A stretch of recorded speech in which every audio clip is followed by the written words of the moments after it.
Welcome to SquishiVision. I am going to give probably relatively quickly my thoughts on the entirety of Star Trek Discovery. It's a kind of an end of season wrap up. So, this show, I haven't been doing any live post watch reactions because I started watching the show back before I did these, and when I was trying to populate my blog, and I did some written blogs around it, and I was like, I'm going to continue going how I went along. You can read those blogs at my blog, which should be, I think the main link is in the description below. I forgot to add the direct link to the tag for these blogs. I'll do that after I finish the broadcast. And I basically reacted to each and every single episode in writing. As I was watching them, I'd type up my thoughts. As I'd watch along, I'd make some quips. Um, um, but I figured, I'd end the show with a live reaction, and this is what this is. So it's been a good 7-year run for 5 seasons across 7 years. So it was first broadcast in 2017, 24th of September, and here we are now. The first broadcast on Netflix, because this was pre Paramount Plus or pre CBS All Access. No, or no, actually, it first broadcast CBS All Access in the US. In Britain, it got broadcast on Netflix. Then it stopped being broadcast on Netflix, and there was a massive backlash against that. People were unhappy that they couldn't access it because that meant that everyone who was outside of, or at least everyone who was in the UK, couldn't access it. So then there was like a big backlash for anyone who couldn't get to Paramount Plus. So then it got put on for free on Pluto TV. We had to watch it at a certain time, which was kind of nice actually. It was kind of a callback to nice old terrestrial TV kind of stuff. And then obviously Paramount Plus came to the UK, and for the last few seasons we watched it in the UK, and I think it's all on Paramount Plus now. And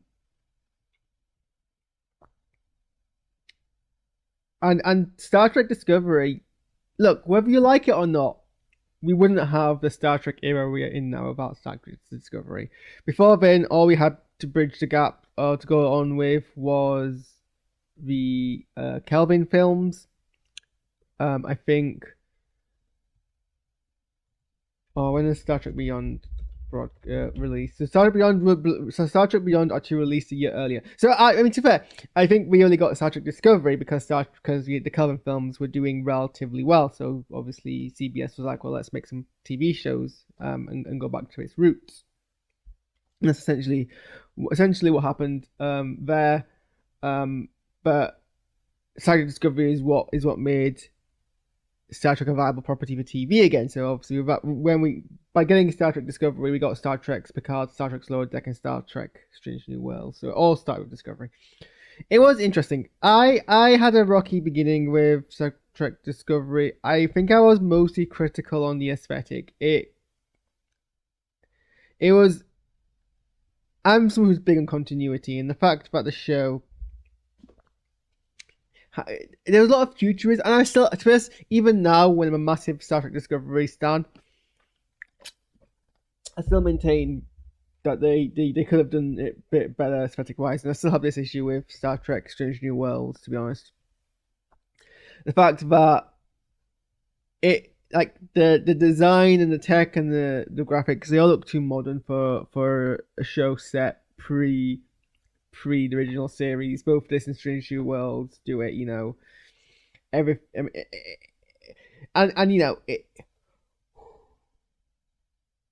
it's not as if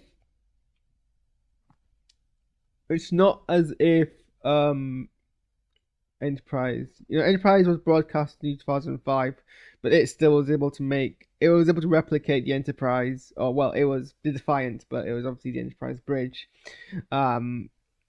in mirror episodes, and it looked fine there. So that always kind of took me out of it, and I'm not going to apologize for complaining about that. I just still think it was a big issue. But so that was rocky for me. It kind of caused a big issue with me kind of really matching onto the show. There was also, what else was that bothered me? I think the violence also bothered me. I think, and I still also maintain this. I think Star Trek should be accessible to a family audience, and Discovery wasn't. Discovery had violent gore in it. There was a very graphic part where we see the truth of what happened to, gosh, what's her name? Uh,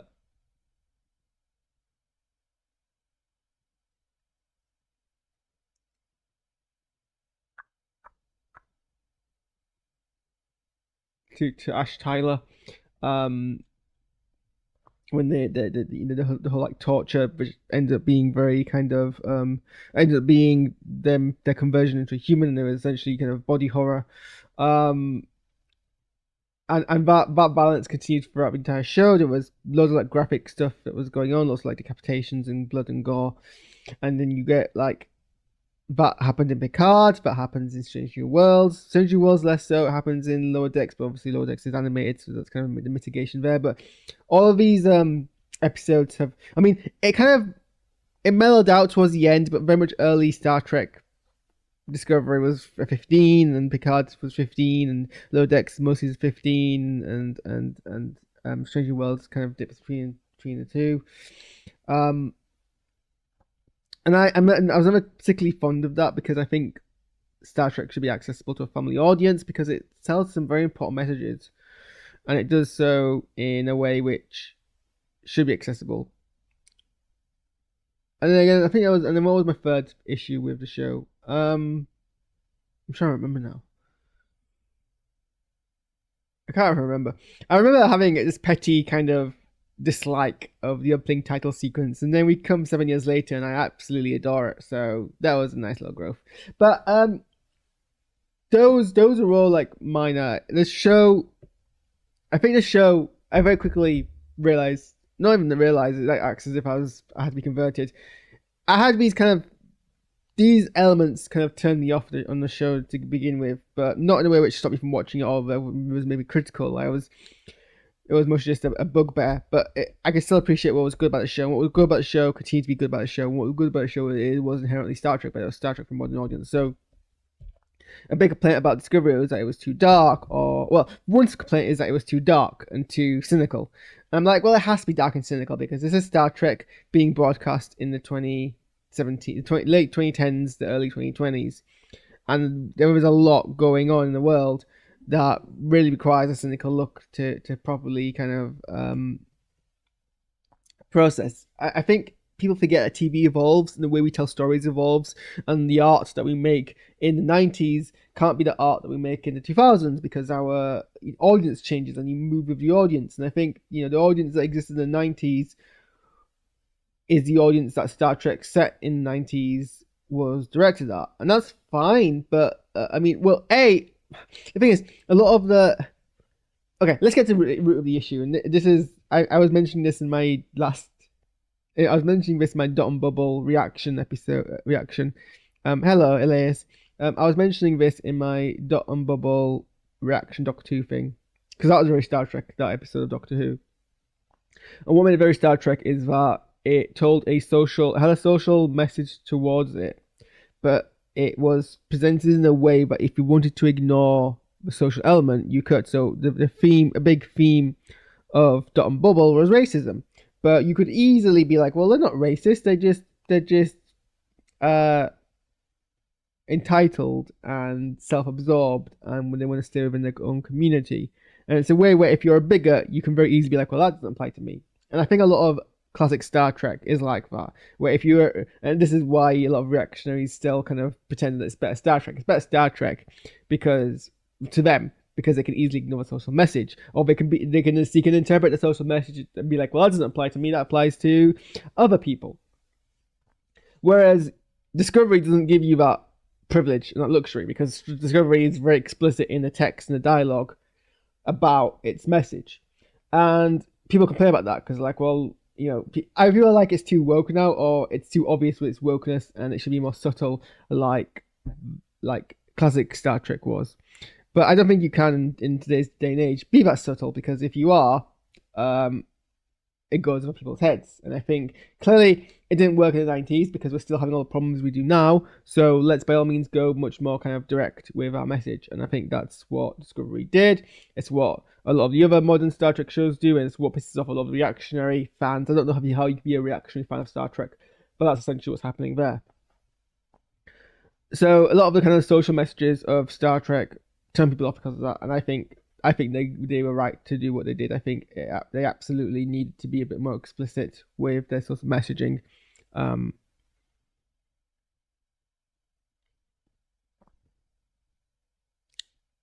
The other thing people complained about was the emotional vulnerability, and the emotional vulnerability of Star Trek Discovery is one of my favorite things about it. It you know, a lot of the classic Star Trek shows were set during times where, you know, it wasn't expected for people to be openly kind of emotional. You know, people acted in a certain way on TV. Um, Whereas with Discovery, you know, they kind of broke up mold and they were more like, no, we're gonna have our characters talking about their feelings and crying and being open and honest with each other, and for some reason that upset people, and I'm never really sure why. And I think the fact that it's like, no, you can have a sci-fi, you can have a show on TV and have your characters be emotionally vulnerable, open, and not have obvious manufactured conflict. I think it's great, and I think it's great that, you know, Burnham was vulnerable, open, but still shown to be a very capable captain, and all the other crew are being open. You know, people would cry, people would go to therapy, people would be like, this experience has traumatized me. When everyone went into the future, you know, the whole crew was kind of traumatized by, you know, basically abandoning their entire life. And there was a whole thing about how the entire crew probably needs therapy, and it was pretty open and honest about that, and I really, really liked that.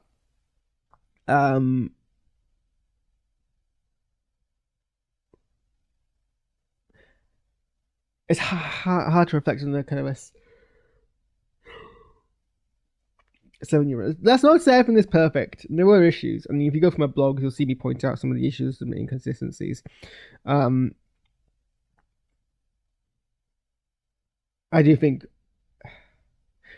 Discovery was kind of finding its feet in telling a serialized story. Oh, that was the other thing as well. Star Trek Discovery was telling a serialized story. You know, you would go from part one. The stories flowed into each other.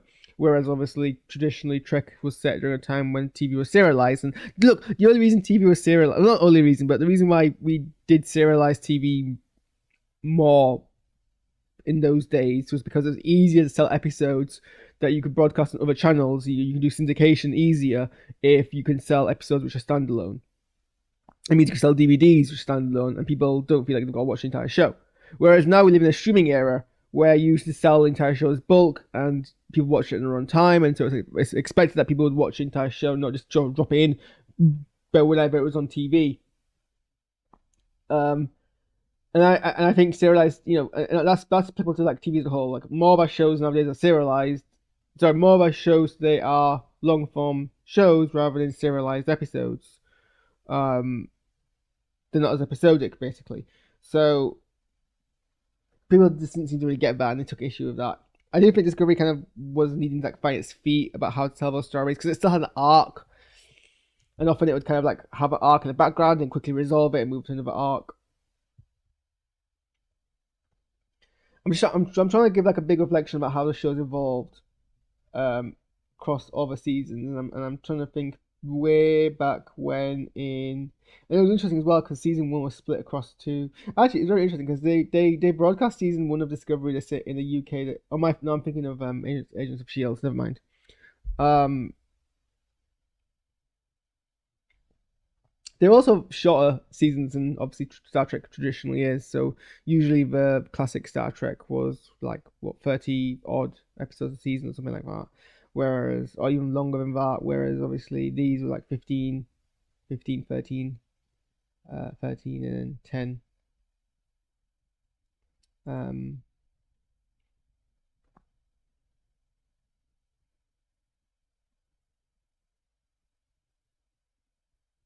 I do think season one had a slow start that then kind of like switched after the mirror universe plot, and then obviously season two had a bit more of a kind of a direct arc, so that was easier to follow.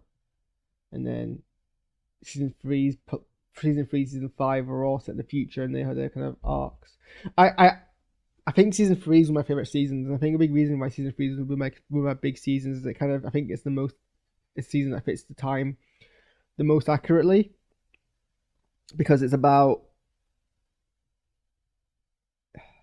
it's about the fact, it's about hope, and it's about the fact that it's set in a world where the Federation's collapsed, so the dream has collapsed, and everyone's kind of like infighting, and Discovery comes along with this old pre 22nd century kind of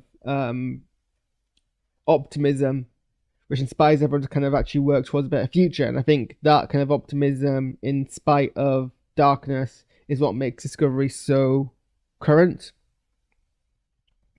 So that's why I think it's kind of good in set in that era. And then obviously season 4, I think, is the most muddled. But I was never really that sure what the theme was, but I do like how it kind of ended, and I do like the addition of 10 Seers, this kind of particularly very alien species, and connecting on that basis. I mean, the whole theme of Discovery is about connection. It's about how you relate to other people and how that kind of informs who you are as a person. I think Discovery does capture the idea of people representing.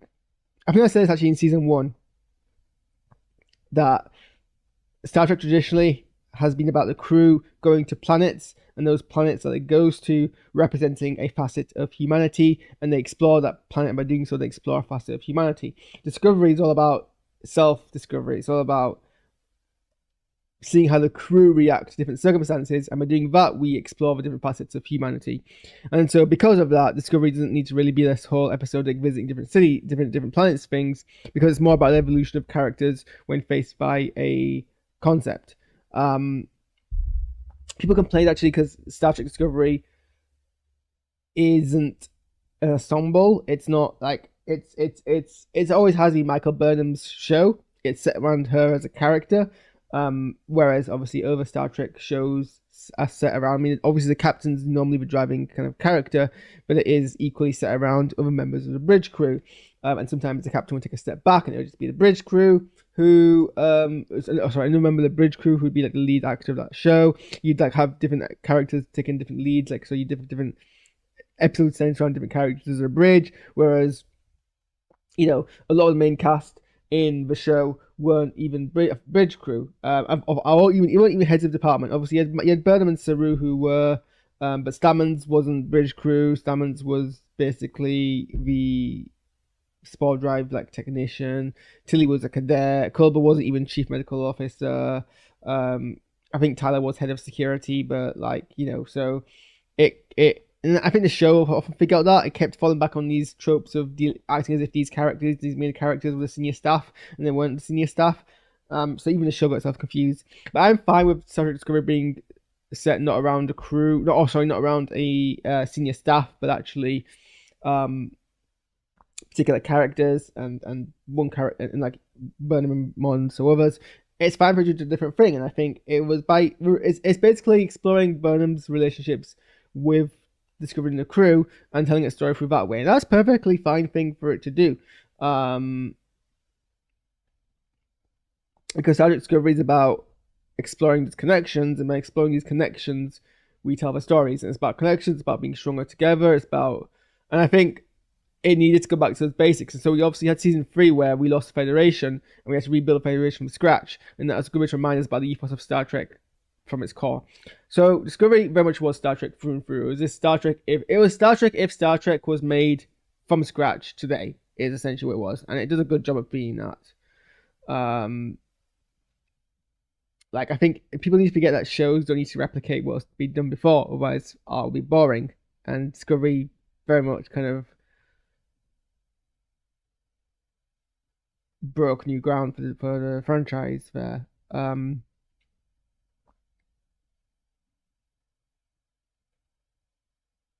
What are my other thoughts? I mean, this is just me babbling life kind of thoughts. Having finished watching it last week or the week before. at some point I might do an actual proper review. There was a lot of like loose ends that we never really got to, and I think it is the ending of Discovery was very okay. So the ending of Discovery was very very rushed, I think. But that's I think because they ended the show without telling them they were going to end the show. So they ended it just like any other season of Star Trek. And to be fair, this isn't the first time. I mean, this happens a lot. I mean, Enterprise ended the same way. The original series ended the same way. I think only the Next Generation and Next Generation spin-offs, so the ones set in the 24th century, had the luxury of having actual endings. So there were a lot of like arc loose ends that might have been explored in like one final season. So it's a bit of a shame we didn't get that. But I do think we end. I think okay. So the difficulty with this season is it's basically this chase, this mystery.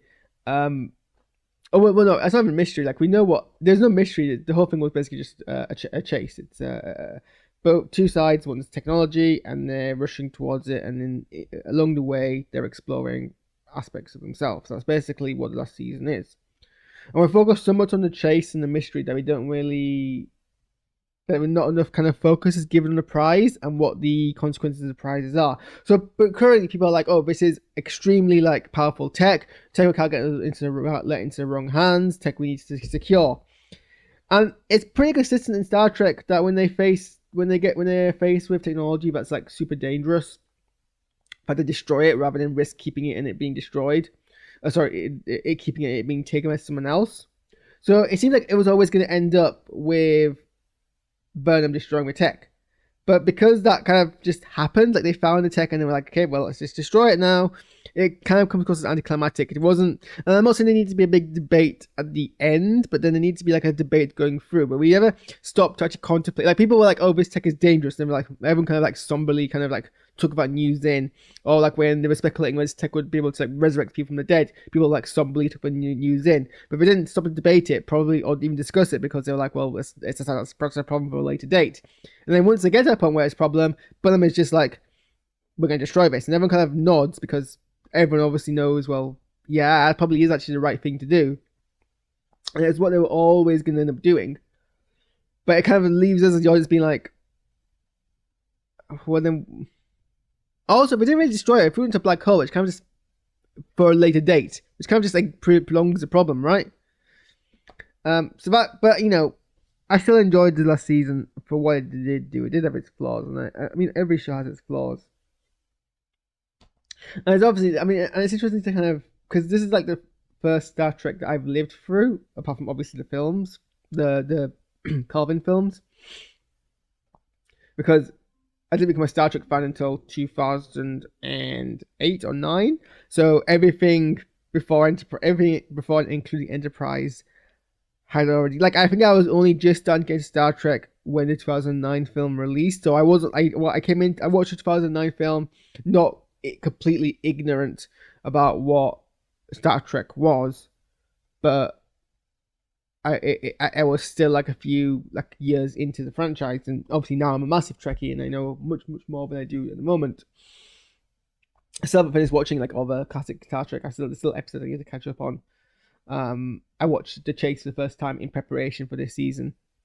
So it's kind of interesting because like I'm able to like have a strong opinion on the previous classic Star Treks because I'm able to like look back on them having already released and knowing kind of the arcs of the show, whereas this I kind of went through it, so it's kind of like I don't know how it ends. So I think in the future I'm gonna go back on it and have like a different opinion perhaps. But what else can I say about Star Trek Discovery? I am massive fans of all the characters, and I think they all do like, and I think their interactions with each other are the highlights. They all have such strong and interesting personalities. I absolutely love Paul Stamets. I love Michael Burnham, Saru, Tilly, particularly like those four characters. I love absolutely in their kind of interactions, and I love the kind of the warmth and the genuineness of the interactions and the chemistry. They have brilliant all the characters have brilliant chemistry, and I think we need to focus on Discovery as very much a character-led show rather than a plot-led show. The plot is very much there as a vehicle is very much there as a vehicle to let us explore these characters. Um,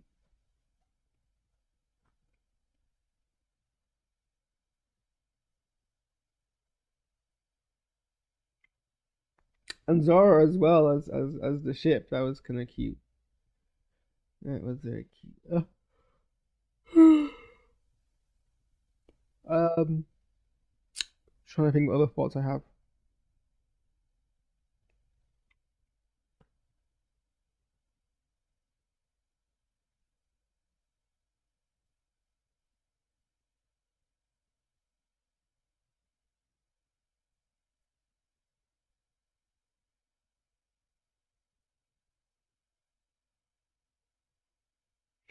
I think the biggest shame at Discovery is because it jumps forward to be set in the future. It's probably not going to get massively like referred to in future Star Trek things because they're very much setting a lot of the newer shows within the time just after Picard, or rather just after Voyager.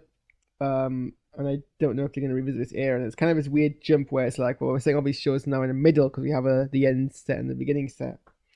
Um, it's pretty much it's a weird franchise that keeps jumping around a timeline and deciding it can do different things in different areas. But that seems to be kind of the way now of franchises is that you capitalize on small gaps of space.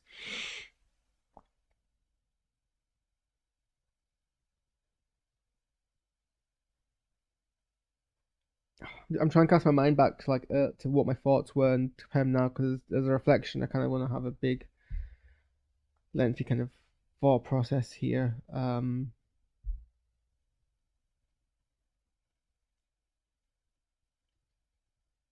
What else can I say about Discovery? My favorite. Yeah,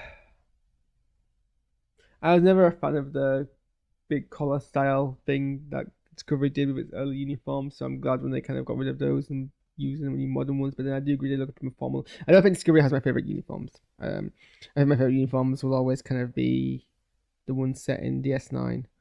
The later DS9 ones I think will always be my favorite uniforms. God.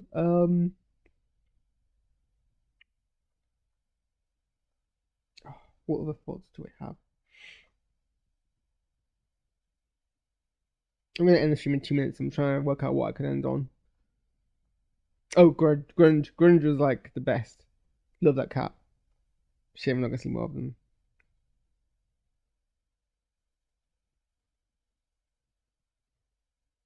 And I like how much Discovery kind of avoided a lot of like obvious character conflicts. It did that quite a lot. Like there was a time when I know some people complain about this, but there's a time obviously when Burnham ejected Stamets at the end of season 3, I think. Um, ejected Stamets out of the ship to like save Discovery, and Stamets was like obviously very pissed off about that. And then we start season 4, and they're both fine about it. And people are like, well, where was the conflict? But I'm like, well, it kind of makes sense that you pissed off about something in the moment, and then reflect on it and be like, actually, the captain made the right decision. It turns out at the end to be well, and like I didn't want to have like a prolonged conflict about it. I mean, from a narrative point of view, I guess it's probably not that great, but from a realistic point of view, it's such kind of nice that we're depicting that. We're depicting more kind of realistic kind of relationships in that sense. And again, some pointed out that in this season, Booker, from like the get go, is honest about stuff he knows. He doesn't hide it for like manufactured conflict, and that's kind of nice. Um, And okay, as much as I complain about the aesthetics of the visuals of Discovery, if it wasn't set during the era that first season was set, I have no issue. And obviously, wanted to jump into season 3 to the future, no issue. It always looked beautiful. They went to so many planets, and like the set design was beautiful. You could tell it was high budget. Nothing looked cheap. Everything looked so good. The aliens looked really good. The CGI looked really good.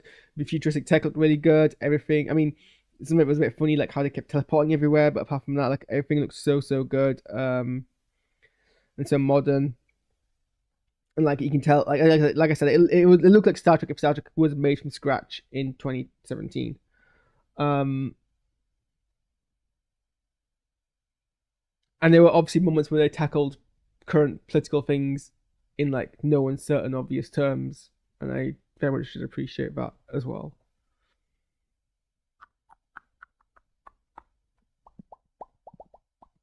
What else can I say? Um,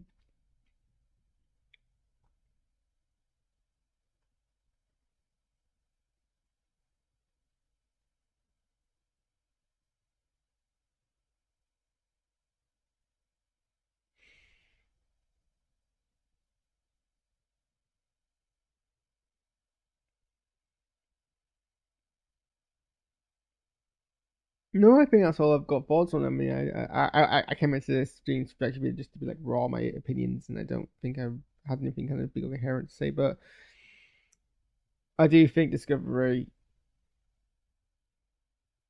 it was definitely more coherent than Picard was. I think Picard often kind of didn't quite hit its landing.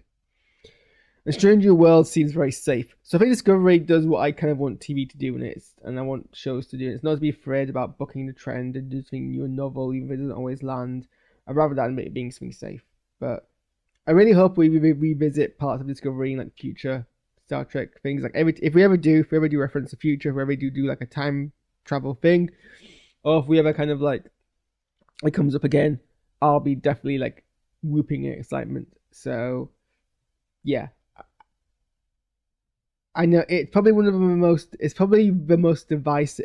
Almost, it's probably the most divisive Star Trek show. But I bet you anything, people were divisive equally about Enterprise when Enterprise was first broadcasting. I bet people were equally as divisive about Voyager and Voyager's first broadcasting. So I mean, Star Trek fans are always quite divisive over the shows. I imagine Discovery is going to be the same.